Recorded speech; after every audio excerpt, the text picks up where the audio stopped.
We're going to welcome Dr. Visser. Thank you very much for having me here today. I have flown in from New Zealand specifically to come to talk to you. I have not been paid to be here.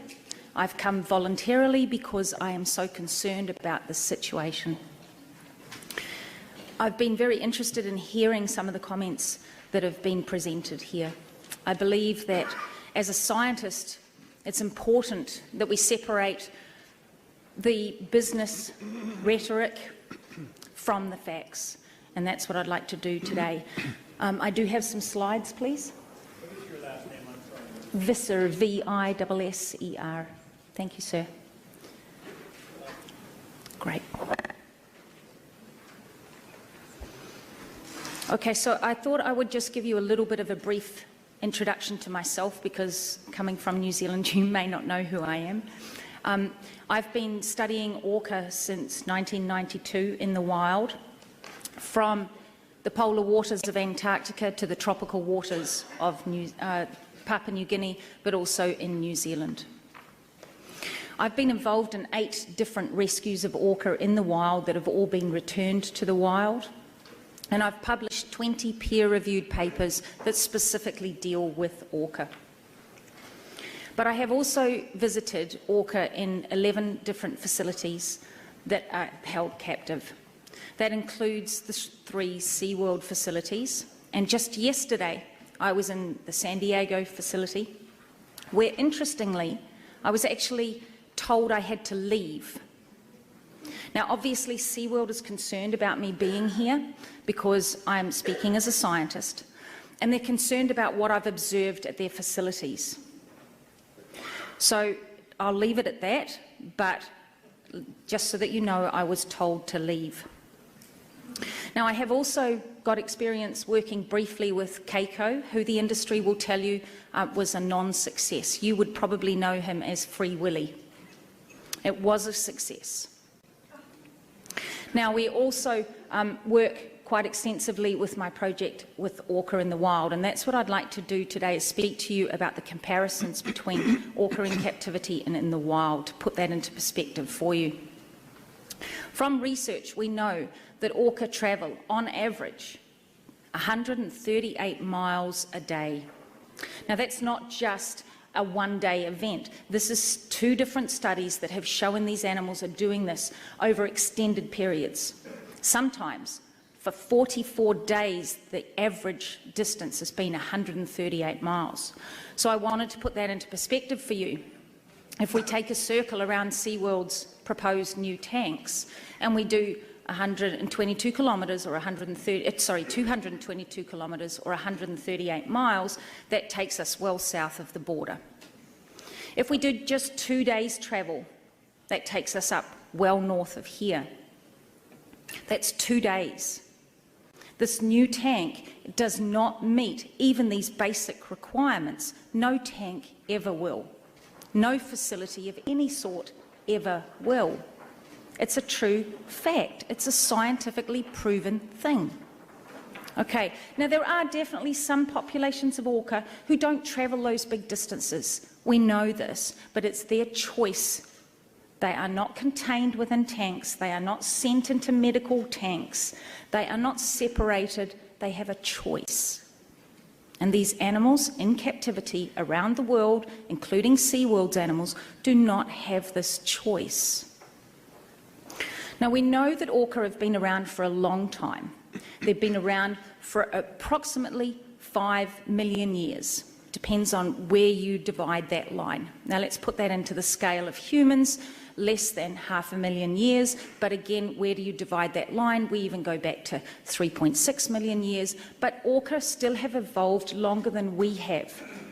By having these animals first generation, second generation, third generation, even in captivity, you still do not take away the fact that they have evolved in the wild. They have not evolved to live in tiny little concrete boxes. This is an example that you're going to probably see a few times today. Up in the very top, inside the circle, is a little blue box. That little blue box represents one of the tanks at SeaWorld, albeit one at Orlando, not at San Diego, but the concept still applies. The new proposed tank will be approximately the depth of the circle around this box. The yellow line represents an average dive for a single dive of a wild orca. A single dive. They can do anything up to 500 of these in a day in the wild. So a tank that represents that little blue circle up in the top does not meet the needs of these animals. To put it again into perspective for you and something that you can relate to, I did not know the dimensions of the Statue of Liberty. I apologise, I had to look them up, but when I saw them, I was horrified. 4 times the size of the Statue of Liberty for a regular dive for an orca. So let's put that again into perspective of what you would see at this new proposed tank. The new proposed tank would be approximately, at its maximum, 50 to 55 feet deep. Okay? Now the tablet that your wonderful Statue of Liberty holds is 23 feet long. So 2 times the length of the tablet, not 4 times the length of the statue. That's what they're proposing. This is just a bigger box. You will hear SeaWorld say many things about what they do. Some of them are actually pretty good, but some of them are atrocious. Making these animals do tricks is not what they should be doing. They will tell you that coming out and seeing these sort of behaviours, this is normal behaviour. It's not normal behaviour. This is a trick, okay? They liken it to the situation that you see with orca in Argentina. This is a research project that I'm involved in. The orca there come up onto the beach, but they do it for survival. They do it to hunt their food. This is not a trick. This is a risk for the animals at times, but this is very real. And SeaWorld tries to tell you coming out onto a slide is normal behaviour. It's not. There are fewer than 20 orca in the world who have specialised in this particular behaviour. Now, you've also heard about the teeth. This is a photograph that I took of an orca in SeaWorld. These teeth are broken off, not because of food handling, as you were just told by the esteemed vet. I am not criticising his qualifications. I'm criticising the concept of what he's trying to portray to you.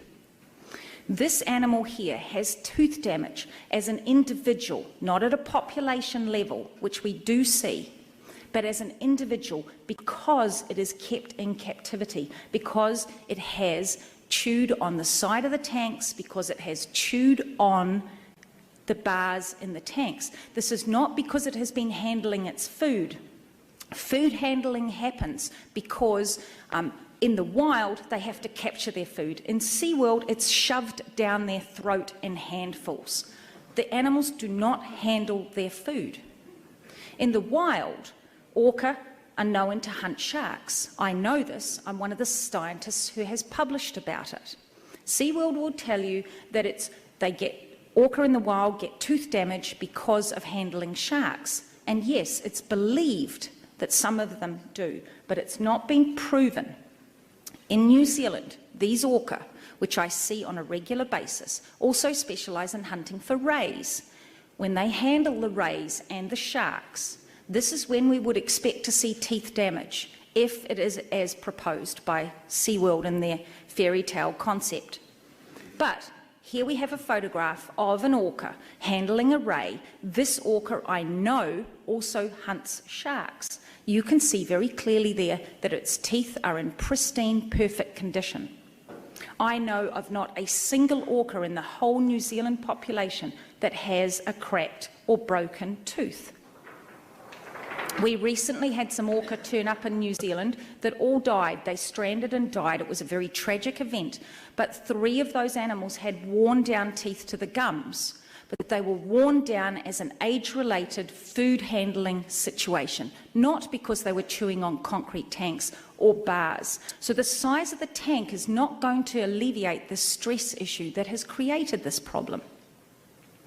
Now also, when I was at SeaWorld, I photographed in San Diego the images both on the left and on the right. This is young Nakai. Nakai was injured.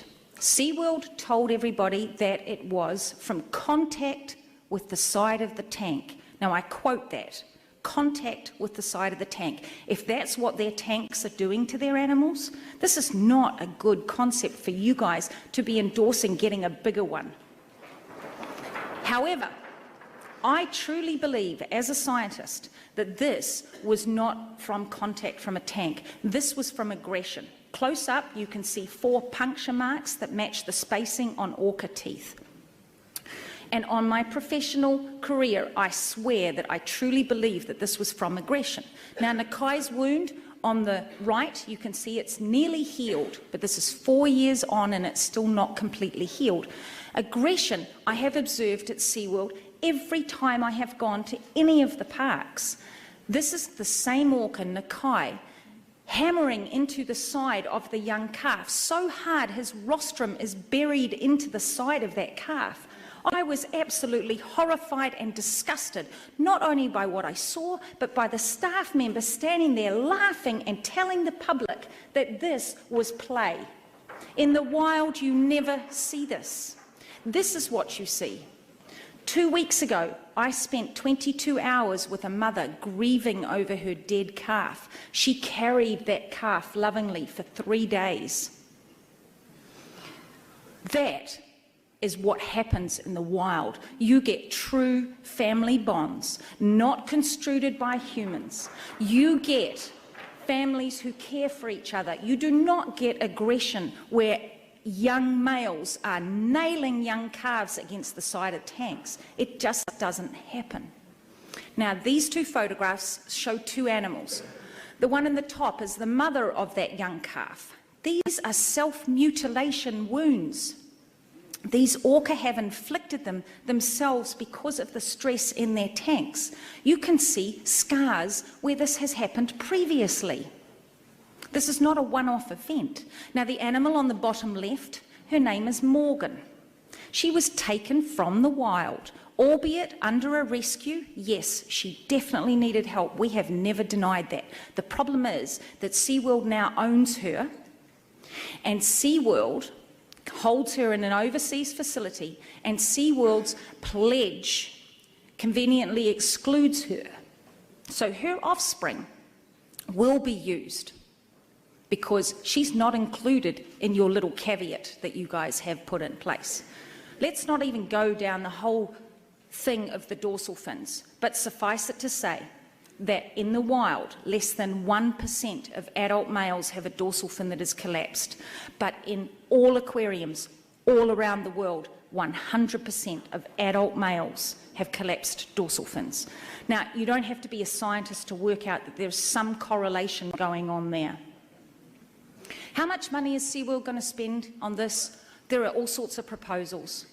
But you've also been asked and told to look at the options of sea pens. I know that's not in your mandate, I know that's not in your jurisdiction, but I beg you as individuals to consider it from the bottom of your heart as something that can be recommended to SeaWorld to look at.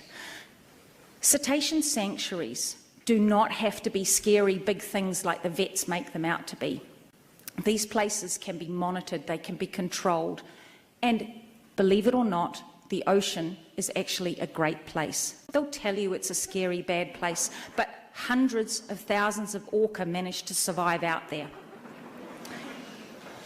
But because these animals are coming from captivity, they are in a compromised situation, we realise that they may need some level of care beyond just putting them in a sea pen. So it is feasible to have medical pens in there. It is feasible even to go to the extent where SeaWorld could have an off-site facility where the public could go. The public could still see orca. Let's put these animals into a retirement system. Let's put them possibly into a rehabilitation centre and even possibly look at release into the wild.